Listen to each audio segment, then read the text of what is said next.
I'm seeing you right here that with the world card energy, may attention, no, was being drawn dito sa double, Roman numeral, no, number 10. Yung XX kasi mga babes, no, sa Roman numeral number 10 yan. Yan, no. So, nakikita ko dito that there could be something here, no, na nag-end or may kailangan kang i-end or nag-end for you to be able to have this Roman numeral number 1. Yun, no, nakita mo yun, yung parang letter I. Roman numeral number 1 is an indication of new beginning. So I'm seeing that with the world card right here, there is a high chance of new beginning here in your life. But it looks like you need to face first this multiple endings dito, or you need to end something first in order for you to begin. That's why new beginning. Okay? So yeah. Everybody, may chance sa new beginning mga babes, no? Kahit ikaw, ako, sila, yung kapitbahay mo, yung mga friends mo, diba? Oh, so meron ditong malaking desisyon kang kailangan gawin. Kasi, tinan mo, Roman numeral ulit number 10, dalawa na naman. Oh, 'di ba? Kailangan talaga mga babes, no, na meron ka ditong harapin muna, no? And judgment is also an indication of past or uh, related to your history. So I think you need to face something from the past or from your past first. Yan, or you need to handle something related to your past, no? Yan. Sabi ko sa inyo, attention ko na na ano doon natutuon doon sa dalawang Roman numeral number 10 diba? Okay. Let's keep moving.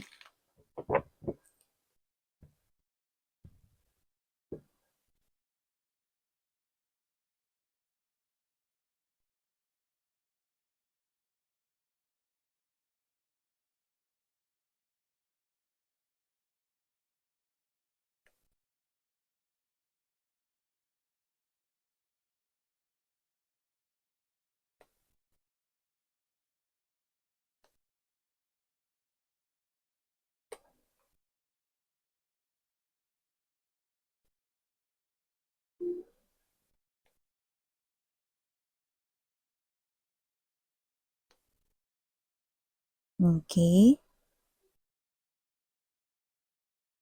Okay. That's good. Hangman in reverse position. Okay, that's good as the outcome.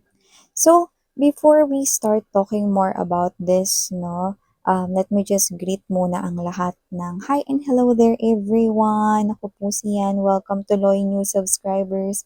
At sa mga returning viewers ko, thank you po sa inyong walang patid na pagsuporta. So, yun nga mga babes, no, wait lang. Ayusin ko lang yung screen ng phone ko, no. Medyo dumilim dito. Yan. Okay, sa screen ng aking phone. Okay. So, there you go. May commercial. Sa inyo mga babes, no? Kung hindi nyo pa knows, meron pa po tayong other channel. Yan, no? So, ang link po niyan is nasa ating description box. Kaya naman, kung interesado kayong tumambay po dyan, then welcome na welcome din po kayo there, no? So, meron din tayong daily uploaded readings doon, no? Collective readings for all signs. Kaya kung ano man yung zodiac sign mo, welcome na welcome kayo doon. No? Kaya naman, just take only what resonates, no? So, the channel's name is Dalnim, meaning Goddess of the Moon in Korean. Okay, so yeah. So wala rin po tayong gender dito, babae, lalaki, LGBT, lahat po kayo welcome. Pwede rin po kayo ritong mag-flip ng roles kasi nga ito ay isang general reading. And syempre at the end of the day, palagi po kayong may free will, of course. Malaya ninyong gamitin yan anytime, anywhere. In short, kung gusto ninyong i-claim yung mensahe, then you can do it. Kung ayaw niyo naman pong i-claim, it's okay, it's alright. Basta just pick up all those messages na you feel so connected or so drawn with. So, dito nakikita ko, no, antimano, sasabog inbox mo. Ayan, no. Sasabog miss yan, yung inbox ko. Inbox lang, hindi yung cellphone, na. Hindi yung cellphone, yung inbox mo lang. Yan, no. May dalawang dahilan kung bakit ko nakikitang sasabog yung inbox mo. Yan. So, nakikita ko dito mga babes, no? Okay. Alam mo ba, bago ko sabihin, no, kung bakit, ay kung ano-ano tong mga dahilan na to kung bakit sasabog ang inbox mo, no, ibig sabihin may mga marami kang matatanggap na mga mensahe. Yan. So, with this, Justice card right here, no, as the top energy, okay, gusto ko lang munang sabihin, no, na meron ditong pakana si universe, no? Si universe ang pinaka may pakana dito or si God, no? Kung paano niyo man siya tawagin, no? May respeto ko sa kanya-kanyang relihiyon ninyo mga babes, na pero alam ko, ni-isa lamang ang ating Diyos, no? So, however you call your God is or your universe, whatever, okay, it's up to you. Pero si universe ang pinaka may pakana dito. Okay? One, yan. Sasabog ang iyong inbox with this Five of Cups energy, Six of Swords right here, and the strong Nine of Wands. Doon tayo sa unang rason kung bakit sasabog ang inbox mo. Because I'm seeing right here, no, that there's a sad boy or sad girl, sad woman, sad lady right here, no? Or sad man, sad boy, whatever. Yan, LGBTQs, LGBTQs of course, welcome din kayo mga mahal, no?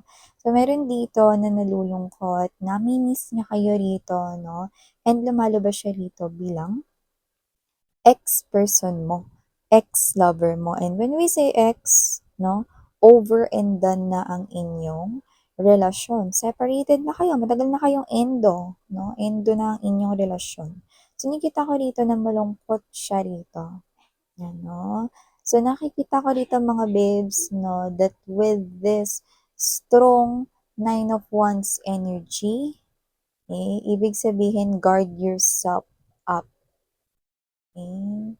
Because this person here, yung lungkot niya is may expiration date. Which is I don't like. Yung lungkot niya may expiration date. Wait lang, miss yan. Dahil sasaya ba siya or whatever. Sasaya siya. Okay, ulit. No?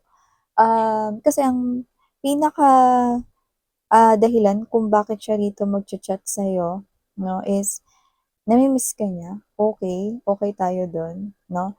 Pero strong rin yung reason, no, na nakikita ko rito na yung expiration date ng kanyang kalungkutan is yes, sasaya siya kapag nag-reply ka at kapag bumalik ka sa kanya, mas sasaya siya. Pero yung ibig sabihin ko dun sa expiration na yun is that if the reason kung bakit kayo nag-separate before is because of someone else, because of a snake, or because of a other woman, other man right here, you know, then yung expiration ng pagka-miss niya sa'yo ay matatapos din. At nakikita ko dito specifically maaring after 3 to 5 months. Tinan mo yan, no, wala pa nga sa abot ng probationary period, 'di ba? Kapag ka nag-apply ka sa work, 'di ba? Bigla na naman tong maglalaho, magte-text na naman siya, mag-chat na naman siya with other boys, with other girls, with other people right here. This person loves to connect with other people. And whoever this individual is, this person will keep on making the same mistake and same mistake and same mistake. And I don't like you na maranasan ulit yung same feelings, same situation, and same pain all over again. Universe right here is telling me to tell you guys, no, na may mga tinatanggal talaga sa buhay natin. Hindi dahil iniiwan nila tayo, kundi talagang tinanggal sila. Ano? They've been eliminated from your life because universe allowed it to happen. Why? Okay? Because they're no good for you. No? They're not good for you. At hindi sila nagdadala rito ng dahilan para mag-grow ka in your life. Okay? Actually, they're holding you back from all of the good things and good stuffs, good blessings, no? Ng taas, no? If you keep on clinging to them, if you keep on hanging to them, you know? So, may mga tao talaga na iniiwanan ka, hindi dahil may mga bagay na mali sa'yo, kundi talagang pinagtatanggal sila sa buhay mo dahil hindi nila deserve na magstay. And this person here, this ex of yours, no, hindi niya deserve na magstay sa life mo. That's why, shoo, ni-remove siya ni universe dito. And now this person here is gonna flood your inbox, chatting you, babe, I miss you, can we go back the days before? Pwede ba tayong bumalik sa dating tayo? I still love you, blah, blah, blah, blah, blah, blah, blah, blah, blah, blah, blah. Well, totoo naman, miss ka niya. You know? Pero yung love niya, it looks like it's some kind of fake. Because when you miss someone, it's not just because of love. 'Di ba? May iba-ibang dahilan kung bakit natin nami-miss ang isang person, 'no? Dahil yung iba siguro nakasanayan lang nila yung mga bagay na 'to, hinahanap-hanap nila gano'n 'no, but there's no love, 'no? At saka hindi lang naman sa love ni experience, tsaka iba-ibang type ng love, 'no? Hindi lang naman sa mag-couple ang love, 'di ba? Sometimes a friend misses a friend because of their presence, lalo na 'pag magkalayo sila or yung isa kasi umalis muna, 'no, at may ginawa na trabaho or nag-aral sa ibang lugar kind of thing na napahiwalay sa'yo, 'di ba? That's a friend missing a friend, 'no? So, meron din na sa pamilya, 'di ba, when you're away because you're going to other country to work there, 'no, or baka nadestino ka lang sa ibang lugar, 'no, a family member misses you, isn't it, 'di ba? And this person here misses your care, no? Your concern sa kanya. No, that's true, that's true, that's true. Pero what I don't like is may expiration dito, yung kanyang pagka-miss sa'yo. Yan, no? At ang nakakaloka, 3 to 5 months, imagine, no? Mawawala na naman siya dito, no? Na parang bula na naman. So, kayo ito mga babes, so na universe right here is telling you na yung tinanggal nila ay wag mo nang ibalik sa buhay mo. Okay? Build your guard up more. Okay?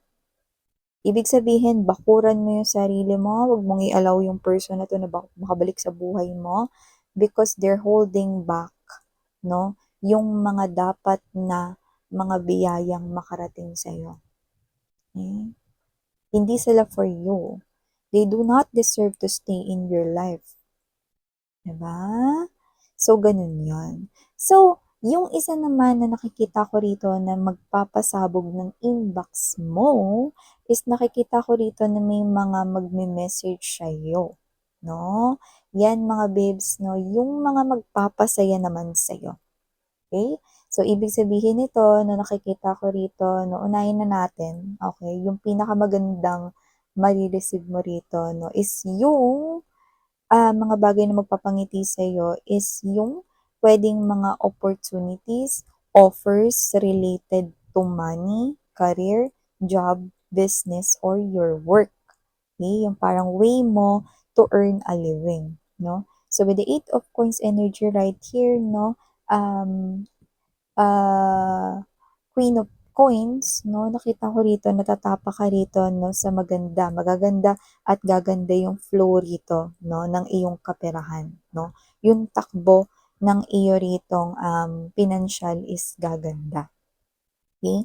So, maaaring maka-receive ka, no, kung nag-apply ka sa mga trabaho, makaka-receive ka dito ng mga invitations for interviews, no, at hindi lang yun isa, posibleng higit pa sa 2 or more, 'di ba? So, may options ka kung saan ka rito pupunta or kung pupuntahan mo lahat, no, magkakaroon ka ng options, 'di mas maraming chances, no? 'Di ba parang more chances of winning, kumbaga, 'di ba? At hindi lang 'yan, 'di ba?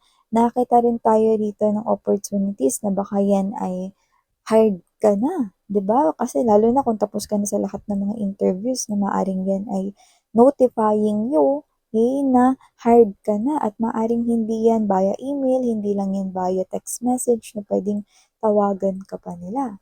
'Di ba?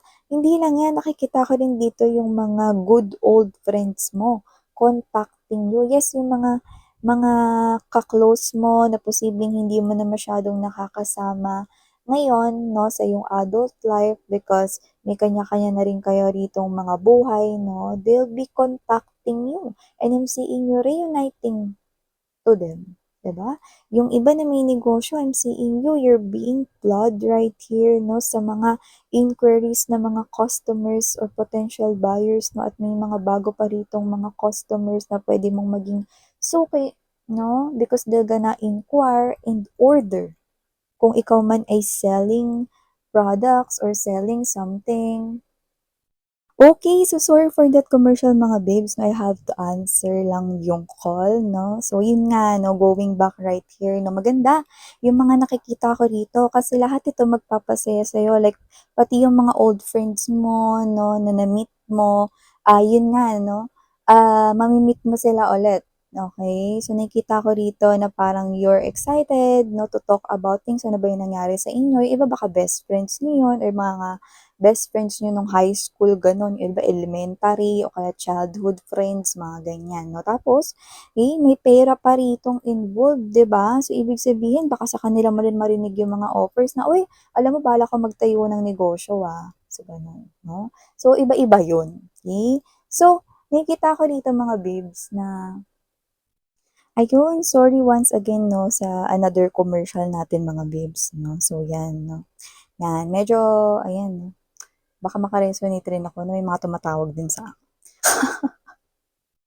so yun nga mga babes 'no, balik din sa pinag-uusapan natin 'no. So nakita ko rito na may mga magagandang opportunities rin 'no, sa inyo na magpapangiti sa inyo and magpapa-improve din ng inyong pinansyal. Kasi alam niyo itong Queen of Coins energy 'no, ito yung isang klase ng energy kung saan mas magiging, stable 'no, yung inyo ritong finances 'no. Kaya ibig sabihin yan isa itong positive na resulta na kung kayo man ay bago sa inyong trabaho, malaki yung chance or malaki yung potential na talagang ma-regular kayo diyan sa inyong pinagtatrabahuhan 'no. Basta patuloy lang kayo na magpakita ng sipag ninyo 'no, at saka yung skills ninyo 'no, wag niyo yang itago 'no, ilabas niyo yan lalo na kung kailangan yan 'no, na ipamalas or ipakita rito 'no. So hindi naman ito parang magpapabibo kayo or what 'no, parang just be you.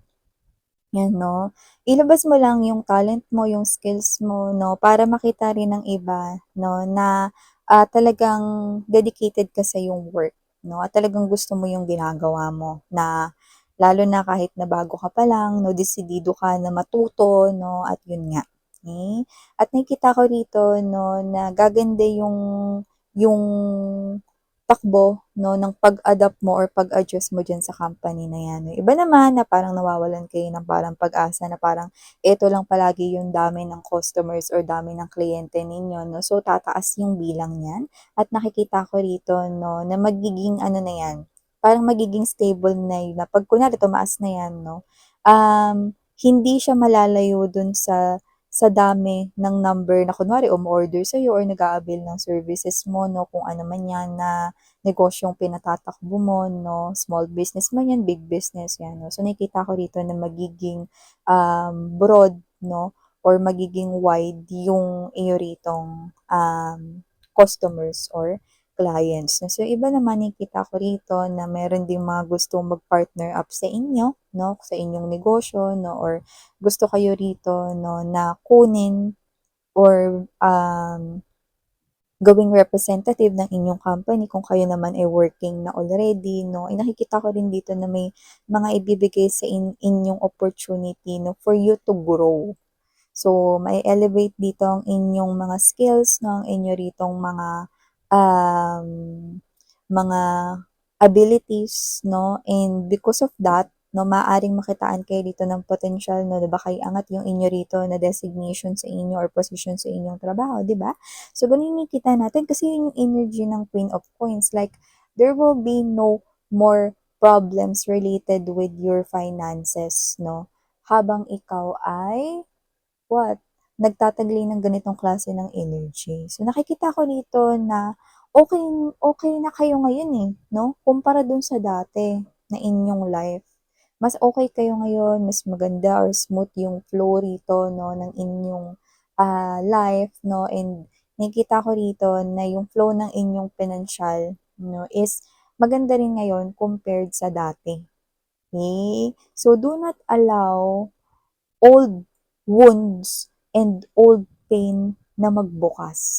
Okay? Kasi sarado na yun mga babes, eh, no? Huwag nyo nang hayaan na muli yung maulit. No? So, ibig sabihin lang dito, if this reading is yours, no, at in-involve ka ng person mo with a third-party situation na snake, or ahas, no, yung naging kadil niya rito, no? So, mas better na wag na kayong bumalik dun sa ganong klase ng life before. Okay? Kasi isa siya sa mga talagang ni-remove sa life ninyo. Okay? To make your life better.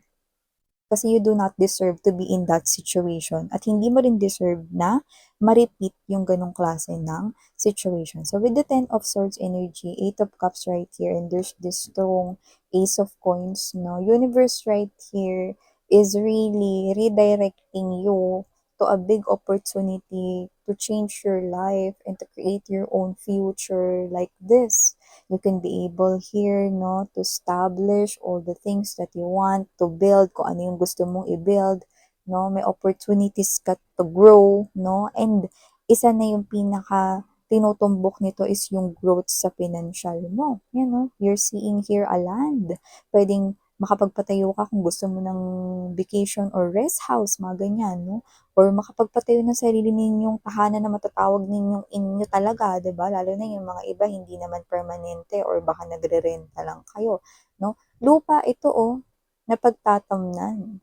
So, ibig sabihin, yung aabot kayo dun sa klase ng energy, no, na uunlad ang inyong kaperahan wherein you can buy expensive things, no? You can buy investments pa nga if you want. Yan, no? So, nakikita ko dito, walk away from the things, no? And do not open old wounds. Okay? Kaya nga yun wounds kasi injury, di ba? Pag naumpog nga lang yung tuhod mo dun sa may gilid ng mesa, ouch, di ba? So, do not engage yourself in that old wound, no? Tapos old wound na nga, 'di ba? Magaling na eh, 'wag na nating buksan. So, with this Three of Swords, I mean the Three of Wands energy, pero na-mention ko yung Three of Swords, no? See, it's an evident or it's a proof na talagang in-involve kayo ng inyong past lover, no? Na may expiration yung lungkot. Okay? Sa third party situation and talagang nasaktan niya kayo because Three of Swords, no, that's pain in the heart. Talagang na-heartbroken kayo, no, because of this ex-lover of yours, no. And now, with the World card energy and the Hanged Man, no, in reverse, you're not anymore in that uncomfortable situation. Wala ka na dun eh. Kasi kapag ang the Hanged Man energy is naka-upright position, you're not yet feeling okay. So, your life without this person, mas naging better version ka ng self mo at parang mas gumaan yung pakiramdam mo. Pansinin mo, di ba? Imagine the life na nung present pa yung ex mo sa buhay mo, tas nung after niyang mawala sa'yo. Okay?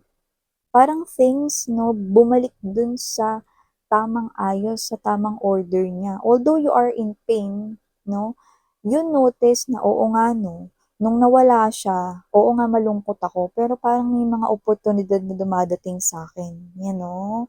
Pero nung kami pa, parang yung opportunities napakamadalang dumating, you know? Yung mga little pleasures to big pleasures, diba? Pero ngayon dumadating na ito sa buhay mo, no? At mas dadating pa dito, no? You are no longer the old version here of yourself. And imagine what the future holds for you.